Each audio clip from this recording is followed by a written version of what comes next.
We'll now go to reporters' questions. If reporters could please identify yourselves by name and outlet. And just a reminder, it's one question and one follow-up. First question. Morning, Premier. It's Richard from City News. How you doing? I'm doing great, Richard. How you doing? Good, thanks. Since we last spoke, which was quite a while ago, Premier, we found out your government is under an RCMP investigation. I'm wondering, first off, are you scheduled to speak to the RCMP? Have they reached out to you personally for an interview, sir? No, they haven't reached out to me. It was highlighted yesterday, Premier, that 18 ministerial zoning orders went to developers who were present at a family wedding of yours last year. How on earth did so many MZOs go to people who were present at that wedding, sir? Well, first of all, MZOs is a great tool that have created, folks. It's a tool that the province has been using for decades, and it's a great tool. What the MZOs that we issued to municipalities, and by the way, that asked for the MZOs, over 234,000 people have a roof over their heads. Over 5,000 seniors have long-term care homes now because of the MZO. It created 150,000 jobs. And as long as the municipalities keep sending us a request for MZOs, we're going to continue accelerating the permit process to get shovels in the ground, to build homes for people that need them. Right now, you see the inflation, you see the cost of buying a home is just unattainable for vast majority of people. Our government's doing everything we can to make sure we increase the supply and eventually lower the cost of homes. But one of the key things is the interest rates. The interest rates are killing us.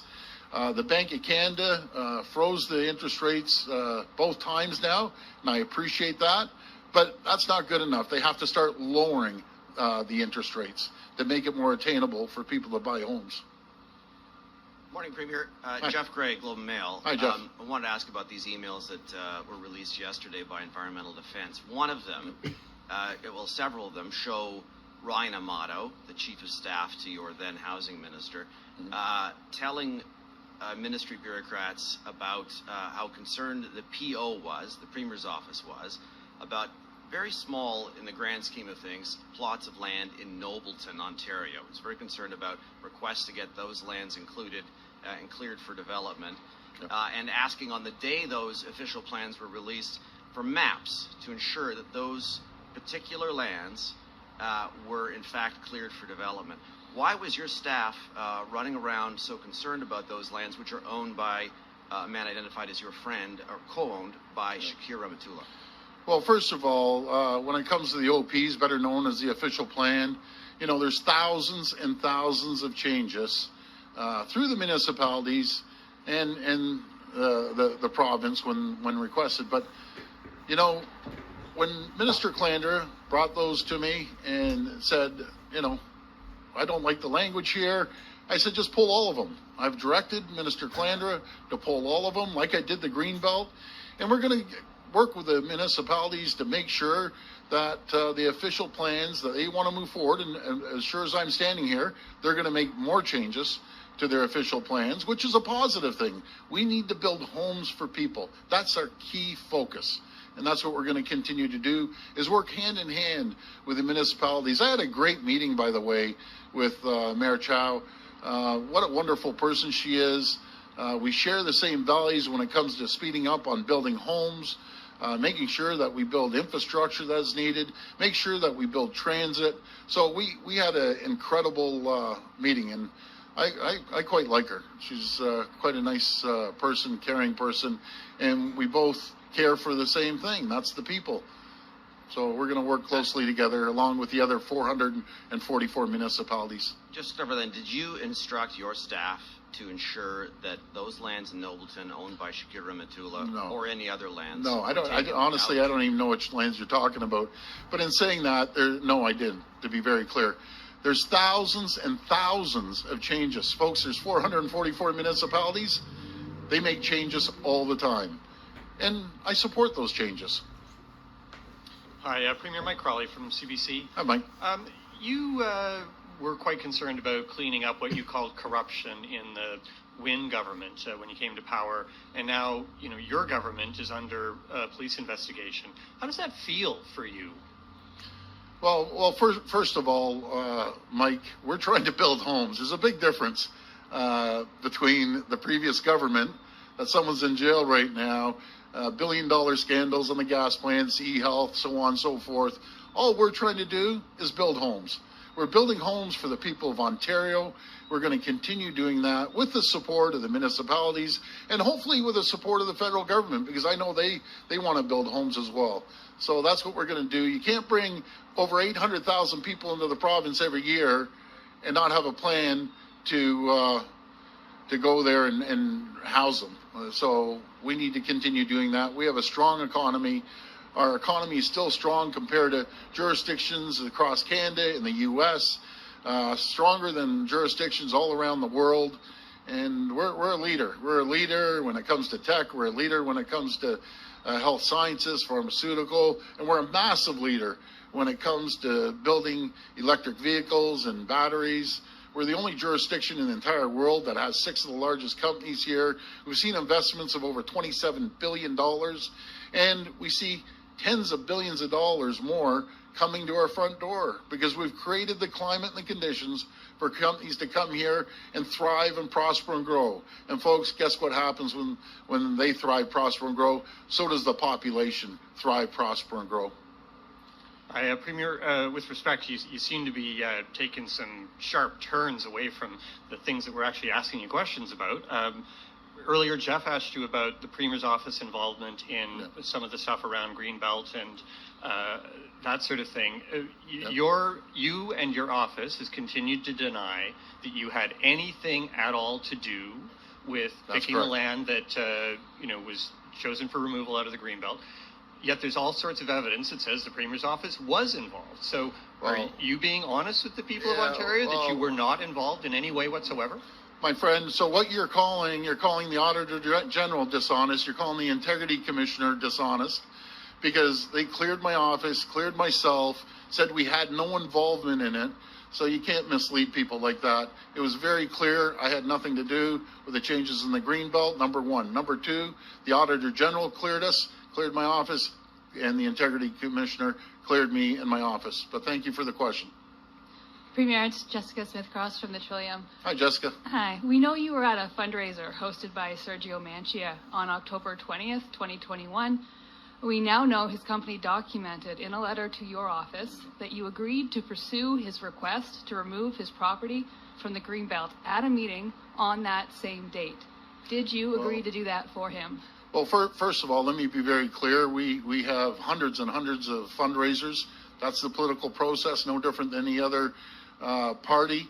And you're asking me to remember what I did or said 2 years ago. I can't say I said that. Number one, that was, if you're saying the date, that's a year and a half before any decisions even crossed our desks or even talked about anything to do with making any changes. So to answer your question, I can't remember that. But I do talk to thousands of people all throughout the year with great ideas. To follow up on that exact thing, you told the Integrity Commissioner, that you did not remember this man who hosted a fundraiser for your party at his house that you attended and spoke at for 50 to 70 people. Did you lie to the Integrity Commissioner about that? I would not. I have the utmost respect for the Integrity Commissioner and the job he does, and I'm always there to assist him any way I can, and I'll continue to assist him. Good morning, Camille with Radio Canada CBC French. Hi, how are you doing? Premier, the Integrity Commissioner recommended 2 months ago that Steve Clark be reprimanded formally in the House. It still hasn't happened. Are you going to act on this eventually? And if not, why not? I just lost the last part. The Integrity Commissioner said what? He recommended that Steve Clark be formally reprimanded, and you still haven't acted on this recommendation. Will you? Well, reprimanded. Steve Clark is no longer the minister. That's pretty clear. So we'll leave it at that. And a question for my colleagues in the North. After the tragedy in Sault Ste. Marie last week, we've heard renewed calls for the province to call intimate partner violence an epidemic. It you haven't so far. Will you change your mind on this?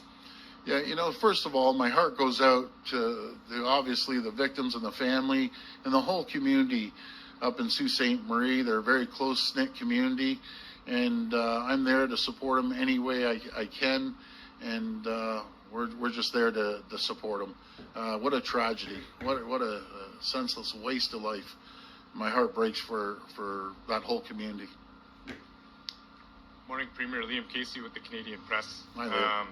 Mr. Calandra said last week the former Housing Minister's office was too involved in the process to expand urban boundaries. What did you guys find out?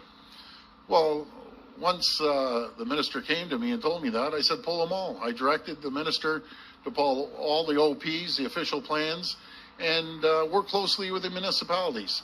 And we look forward to working with them. I know they're going to make more changes, the municipalities. That's the way the system works. Folks, it's thousands and thousands and thousands of changes that all 444 municipalities make. And God bless them for doing it. We're there to support them. As long as those changes mean they're going to build more homes for the people. They build more homes for the young people that are looking for the dream of home ownership. That's way out there right now that they can't. So that's why we're up here working every single day for the people to cut the red tape, cut all the regulations, make sure we speed up the process, and that's what we're going to continue to do. We're going to continue building homes to meet our target of 1.5 million homes, working collaboratively, side by side with the municipalities, which we have a great relationship, by the way, and with the federal government for additional funding. Okay, given what you just said about telling Minister Calandra to pull the urban boundary expansions and whatever you guys did find out, should the RCMP investigate the urban boundary expansion? No, I haven't talked to them at all. No, but should they? No, again, this is a change that happens in every single government, municipal and provincial. Changing boundaries, honestly, it's all part of the process. It happens all the time. Thousands and thousands of them get changed through the municipalities, and we're going to work closely with them. This will be the last reporter. Good morning, Premier. It's Rob Ferguson, Toronto Star. Hi, Rob. Good morning. Just wanted to follow up on Jeff Gray's question from the Globe. He was asking about a property, I think it was up in Nobleton. Yeah. And then you said you weren't aware of it being removed, and then you said no, you didn't do it. So those kind of are two different answers. So I'm not aware. Which answer is which? Yeah. Well, it's very clear. I wasn't aware of it. Let me be very clear on that. I don't even have a clue which land you're talking about. Again, there's thousands and thousands of changes. And when there's thousands of changes, there's no one person that can review every single change. But our goal at the end of the day is to keep the economy strong, which we're doing, creating over 700,000 jobs that didn't exist 5 years ago. And we're going to continue growing the economy, making sure we have more money into people's pockets until they can go out and do things they might otherwise not be able to do. And one of the big things is to buy a home.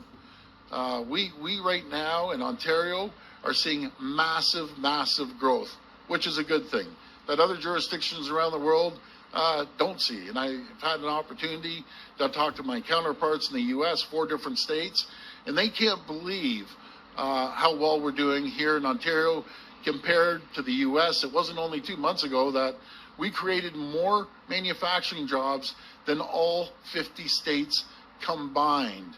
And we're going to keep going on that pace. Last month, job records were 20,000. We're going to keep focused on the economy, because when you have a strong economy, you can put money into healthcare. You can put money into infrastructure. You can put money into transit and roads and highways and education. And that's exactly what we're doing. Folks, we're blessed to live in Ontario. We live in the greatest jurisdiction in the world. We have a strong economy, strong people, the best people in the world, and we're going to continue moving forward. But I want to thank everyone, and just a message to everyone out there tonight: drive carefully, drive slowly. The kids are going to be out there trick-or-treating and having a lot of fun, and we'll be out there. I was thinking I'm going to dress up as a media person tonight. I don't know if it's called the Mellow or who, but maybe I'm going to try to dress up as my buddy Colin. Might try it. Premier, just one quick Oh. follow-up. Sorry, I thought you were done. I apologize. No problem.